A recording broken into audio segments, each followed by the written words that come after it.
It's your boy Jims. It's stop being dirty. Stop eating dirty. Stop expecting everything to go the way you plan it. I love planning shit out. Anybody who knows me knows I'm a man with a plan. Women always love that about me. I'm going to teach my son that about women. You know what I'm saying? To always have a plan. The trick to that, I'm going to give you some game real quick. The trick to always have a place to take a girl is go where you want to go. So say you're going to meet up with this chick on Wednesday. However you wake up that day and you feel like whatever you want to eat, that's where you take her, but you don't tell her that, of course. You just say, don't worry about it. I'm going to take care of this. When you take me out, then you're going to know where we're going, but I got this.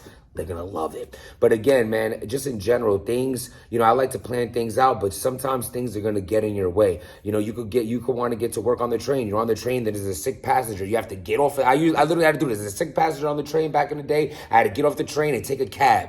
I wasn't planning on taking a cab. I thought I was going to take the train to work as I planned it. But things happened. I had to get off, take a cab, but I still made it to work. You still make it to your destination no matter the roadblocks. You have to overcome the roadblocks. You are real.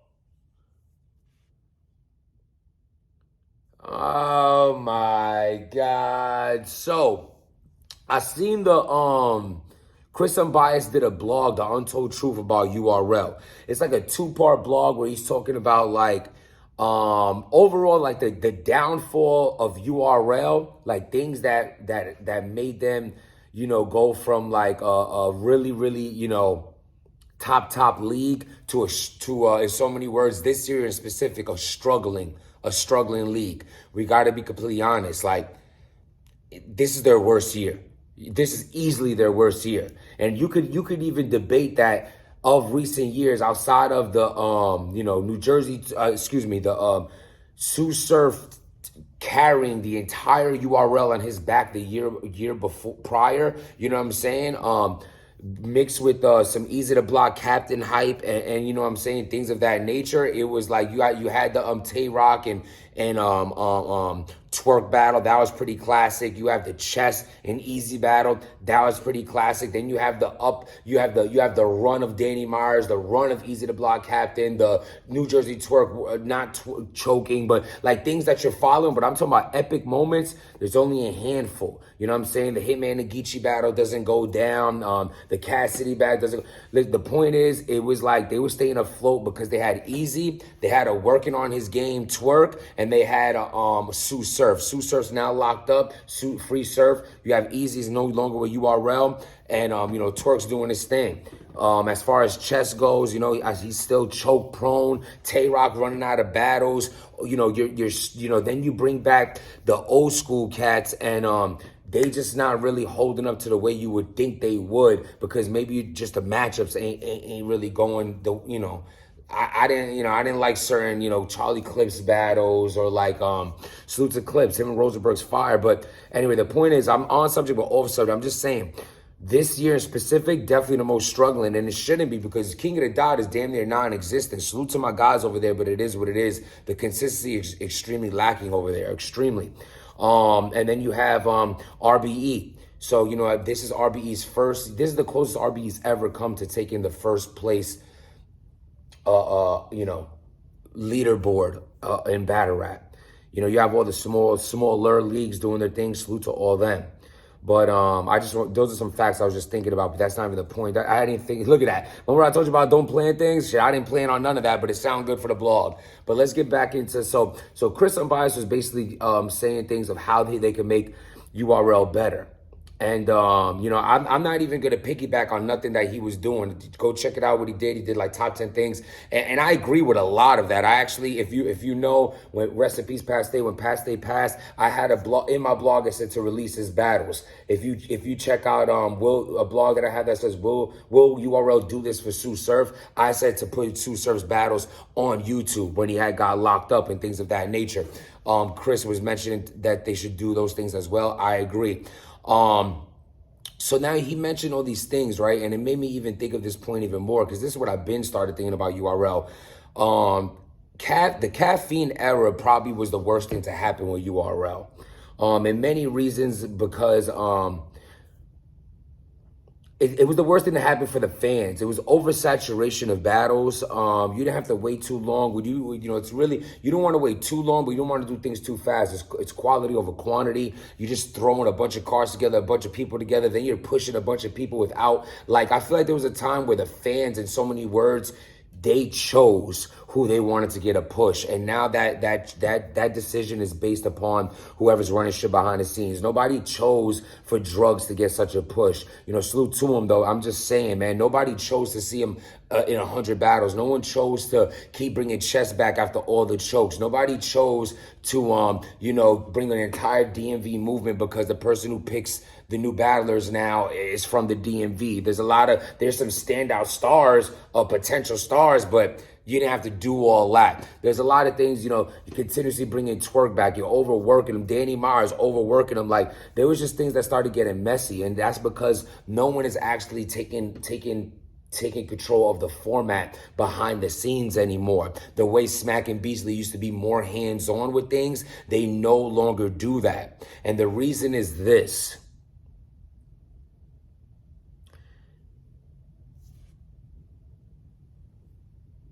They're too rich. They're too rich. They're comfortable. They're not they don't know, they're not living they don't know when their next check is coming. They're living a salary life. You have to understand that they were, in so many words, bought out by the caffeine. They were given salaries, which then leads to you having no incentive.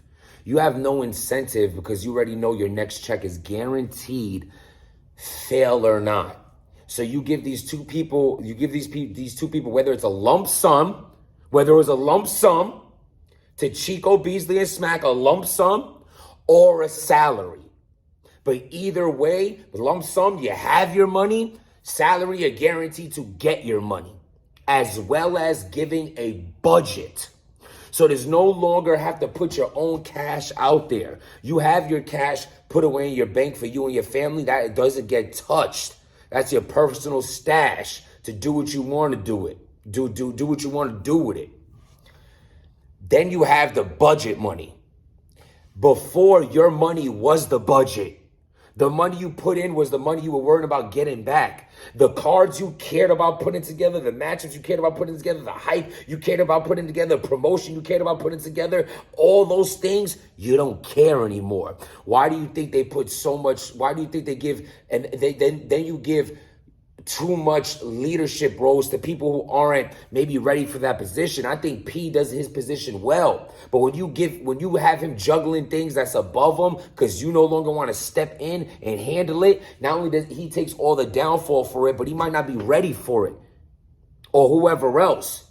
You know who you need? You need people who are going to step up and care. Now, I'm not saying literally go and hire Chris to do this, but a person that thinks like that, or someone in power that can take his ideas and implement that into your brand, that's what you need, because you don't care anymore. You're 10 plus in. You've been doing this as DVDs, and salute to you. You are in your golden years of putting your feet up. Smack and Beasley, salute to them. They have given us over a decade of work. And their prize for that was being bought out, was given lump sums, was given salaries. They deserve it. But it took their incentive away to care about what we want, or care about the success or failure of cards. You don't have that political speaking Beasley anymore. You don't have that reckless speaking Beasley. You don't have none of that. It's like, whatever. Hey, guys. You know what I mean? It's just whatever. Smack has always been just this robot you pull out of the dressing room to do this.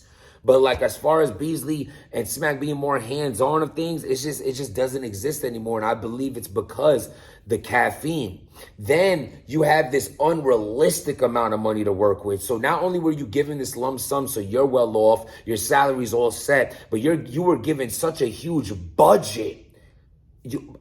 Before that shit is over with now. You're able to give 60,000, 60,000, 50,000, 50,000, 70,000, 70,000, booking Cassidy, booking Move, booking this, booking that. You had the money to play with.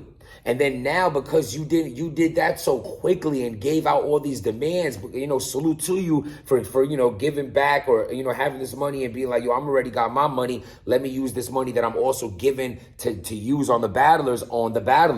But when you give out 70,000 and now budgets get cut, and you're not putting in from your own money anymore to make the person who you gave 70 to, that you only could give 35 to, you're not willing to put in the other half, and he has to work for 35, he doesn't want it. Now you're not getting these same battlers to get on the stage. You can't make the same matchups. I honestly think the greatest thing to happen to URL is the worst thing to happen to URL. And that's Smack and Beasley becoming rich off this shit. And I would never want to change that for them. They put in their blood, sweat, and tears in this game, and they deserve their riches. But I have to also say, it's like every movie you ever seen where the boss is too out the loop, and you have the son or like the main workers who's running the whole company. You just come and do this. That's all you do anymore, because you're not needed to do anything else because you're rich. You don't need it. But you need new staff. You need someone else on there with better ideas or more open-minded people. You know what I'm saying? Don't get me wrong. I know P talks to a lot of people, and he'll take some advice or implement things here and there, but not everything's working. You need to build a staff in order to implement these new ideas that are hungry, that care about battle rap succeeding, that care about that'll fucking lose their mind if you ever talk about doing a Gnome Impact. What? It's like, you're not going to cut those corners because you care so much about what Gnome, they don't care what Gnome means to the fans anymore. It don't mean shit to them. For God's sakes, didn't like a year ago or 2 years ago, they did Summer Madness in the winter? It was Winter Madness. It was madness that it wasn't in the summer. That was the madness part about it. It's madness summer. That it wasn't in summer madness. So it's like, this is madness. And that's really my take on it, man. I just feel like you need someone else on that. And I'm not doing, Verb and P, they got all their shit going on. And just because me and P might not speak anymore, I'm not going to do all that extra. Like, I have no malice towards him, nor I do anyone else. I just feel like maybe if he's the one who's making these moves, he needs some help over there. He needs someone more on the ground level, more on the ground floor, an ex-battler. If Verb wasn't such a Verb, he would, they would be an ill pair. Verb could be doing the groundwork, running it past P, and then how that goes. But he can't do it by himself. And if you guys are going to step in and not give a shit no more, what are we going to do here? Giving doing something for the fans, caring. Do you think they care about we want battles on YouTube? Do you think they don't give a shit? They're good, and they don't see to want to put that effort because they don't love this sport like they once did. And once you lose the love for the sport, you lose the effort. It's just like a relationship. Once your heart's not in it no more, it's the beginning of the end. And if things don't change for URL, it's like you don't understand, man. It's all shits and giggles by saying, this league versus that league, and URL's having their worst year, but we don't want that. We need RBE to strive. We need URL to strive. We need King of the Dot to strive. We need everybody to strive. Fuck all that running and skipping and doing shit together. We don't need that, but we need y'all to get on, everyone to be on their A game, because without that, the end is near. And that's my take on it, man. Y'all let me know what y'all think. Hit that like button, hit that subscribe button, link in the bio for the Stop Being Dirty merchandise. And yeah, man, subscribe to the channel. Write in the comments, what do you think? What do you think needs to be done with URL so they could care again? Do you think that salary, that the guaranteed money has changed? I know it has, but I mean, I do. What other reasons and what could be done? Because man, we just want to see battle rap succeed at the end of the day. You feel me? Without making change, nothing changes. Stop being dirty.